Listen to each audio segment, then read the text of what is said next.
دنیا کے کسی مذہب میں ایسا نہیں ہے کہ وہ فطرت کے ساتھ ہو۔ اسلام کی جو بھی عبادت ہے اس میں سراسر ہمارا فائدہ ہے، چاہے کوئی حج ہو، زکوٰۃ ہو، روزہ ہو، نماز ہو، اس میں سراسر ہمارا فائدہ ہے میڈیکل سائنس کے اعتبار سے۔ لیکن افسوس کہ آج یوں تو مرزا بھی ہو، سید بھی ہو، افغان بھی ہو، تم سبھی کچھ ہو، بتاؤ تو مسلمان بھی ہو، لیکن افسوس یہ ہے کہ اقبال نے بہت پہلے کہا تھا کہ تیرے دامن میں ہے کس لال و جواہر کی کمی، اپنے دامن کے سوا غیر کا منہ کیوں دیکھیں۔ اسلام وہ مذہب جو پوری دنیا کے لیے شانتی کا پیغام دیتا ہے اور پوری دنیا میں سب سے لیٹسٹ اور نئے سائنسی امور کے ساتھ سدھانتوں کو پیش کرنے والا پوری دنیا میں کوئی مذہب ہے تو اسلام، اور اس کا جس پہ وہ قائم ہے اسلام، قرآن پہ، حدیث پہ، اس کے جانکار آج پورے سعودی عرب میں رمضان کا پہلا دن ہے اور کل 24 مارچ سے پورے بھارت میں رمضان المبارک کا پہلا روزہ رکھا جائے گا۔ اس خصوصی ملاقات میں صرف میں بھارت کے مشہور عالم دین مولانا فدا حسین وارسی میں جاننا چاہتا ہوں کہ رمضان المبارک کے مہینے جو ہے سائنسی لحاظ سے کتنا اس کا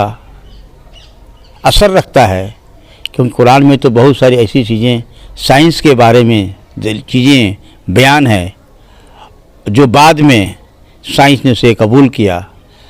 آج پوری دنیا، خاص طور سعودی عرب کے لوگ آج سے روزہ رکھ رہے ہیں، کل بھارت میں رکھیں گے۔ میں اس لیے جاننا چاہتا ہوں کہ روزہ رکھنے سے کیا کیا فوائد ہیں اور سائنس کا کیا تعلق ہے اس کا ہے۔ دراصل کیا ہے کہ آپ کا سوال جو ہے یہ ہے کہ سائنس،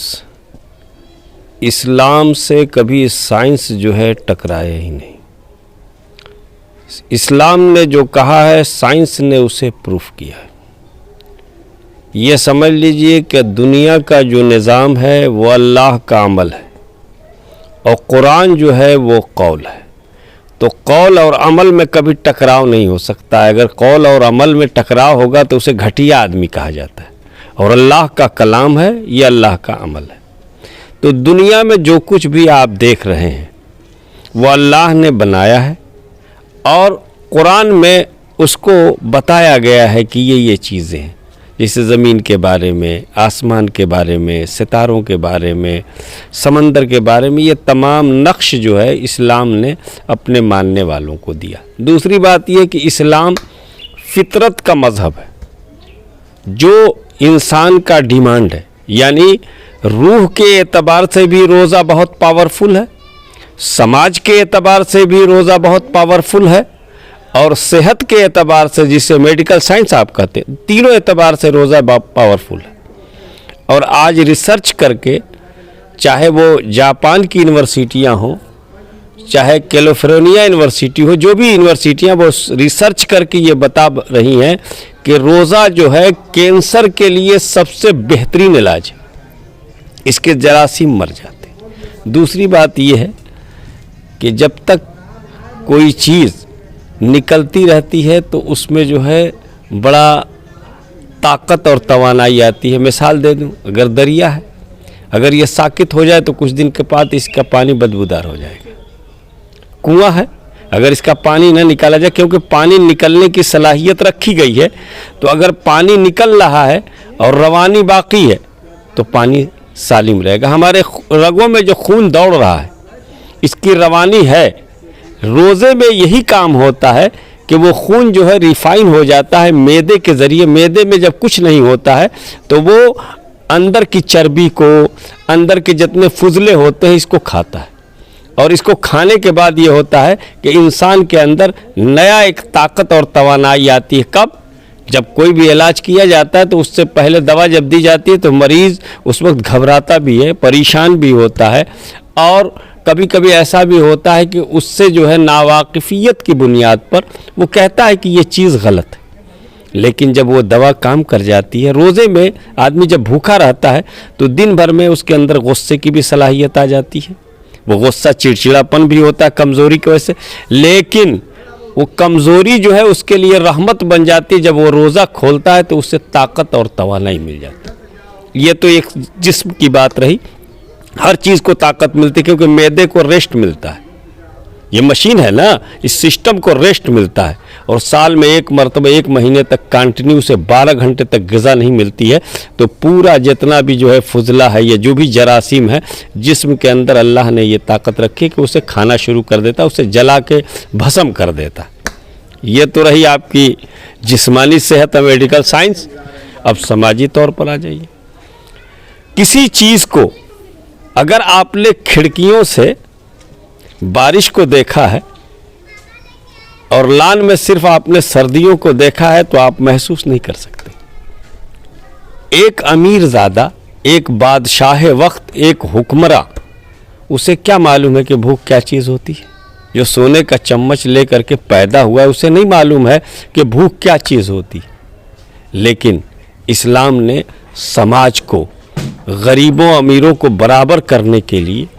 ایک نظام دیا کہ جس سے غریب کے بھوک کو، ایک غریب کی پریشانی کو یہ سمجھ سکے۔ اسلام نے اسے ہمیں فرض کیا کہ صحت کے ساتھ ساتھ سماج کی بھی صحت قائم رہے، تاکہ وہ جذبہ، آپ نے دیکھا ہوگا یہ پریکٹیکل لائف ہے کہ روزے کے مہینے میں جو لوگ 1 پیسہ خرچہ کرنے والے نہیں ہوتے وہ بھی 10-20 روپیہ خرچہ کر دیتے ہیں، کیونکہ بھوک جب لگتی ہے نا تو سامنے والے کے بھوک کا احساس ہوتا ہے۔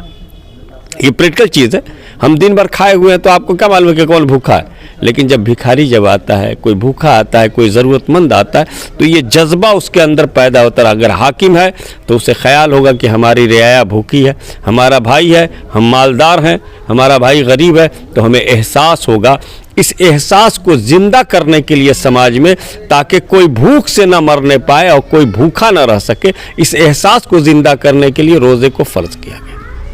اب روحانی اعتبار سے آ جائیے۔ روحانی اعتبار سے یہ ہے کہ جب پیٹ خالی ہوتا ہے، جب پیٹ خالی ہوتا ہے تو یہ نفس کو جو ہے کوئی اپیل نہیں کرتا، پھر روح طاقتور ہوتی چلی جاتی ہے، اور روح طاقتور ہوتی ہے۔ یہی وجہ ہے کہ رمضان کے مہینے میں آپ دیکھے ہوں گے لوگ قرآن کی تلاوت بھی کرتے ہیں، 20 رکعت تراویح بھی پڑھ لیتے ہیں، اور بھی کار خیر بھی کرتے ہیں، مسجد میں جا کر کے بیٹھے بھی رہتے ہیں۔ یہ بھوک کی وجہ سے، جب بھوکا ہو پورا جسم، سن لیجئے، اگر پیٹ بھوکا ہے تو پورا جسم اطمینان سے رہتا ہے، اور اگر پیٹ بھر جائے تو پورا جسم جو ہے بے چین ہو جاتا ہے، بھوکا ہو جاتا ہے۔ یہ مسئلہ فلسفہ سمجھ میں آیا کہ نہیں آپ کے؟ جب پیٹ خالی ہوتا ہے تو پورا جسم جو ہے وہ سیر ہوتا ہے، یعنی شکم شیر، اور جب پیٹ بھرا ہوتا ہے تو پورے ہاتھ پیر زبان نگاہ سب جو ہے بھوکی ہو جاتی ہے۔ یعنی جب آدمی انسان بھوکا ہوتا ہے نا تو اس کے اندر برائی کی صلاحیت ختم ہو جاتی ہے۔ نفس کی سب سے بڑی طاقت جو ہے وہ کھانا ہے۔ جب اسے غذا دی جاتی ہے تو یہ خرافات میں لگ جاتا ہے، جب غذا چھین لی جاتی ہے تو وہی لوگ ہیں، آپ دیکھیے نا، وہی سماج ہے ہمارا۔ رمضان کے مہینے میں لوگ تلاوت بھی کر رہے ہیں، مسجد میں بھی جا رہے ہیں، کار خیر بھی کر رہے ہیں، تراویح بھی پڑھ رہے ہیں، تہجد بھی پڑھ رہے ہیں، لیکن وہی لوگ ہیں جو بعد میں جو ہے رمضان ختم ہوتا ہی ہے وہ تمام شرارتیں کرنے کے لیے تیار ہو جاتے ہیں۔ یہ تو یہ روحانی رہا۔ اور سماج کے اعتبار سے روزہ دنیا میں، یہ سن لیجیے آپ، اسی لیے روزے کو فرض کیا گیا تاکہ سماج کے بھوک کو، سماج کی ضرورت کو، سماج کے مشائل کو، تاکہ اخلاقیات زندہ رہے اور ایک دوسرے کی مجبوری کو ہم سمجھ سکیں کہ ایک مجبور آدمی، ایک بھوکا آدمی، جیسے ابھی کورونا کال چل رہا تھا،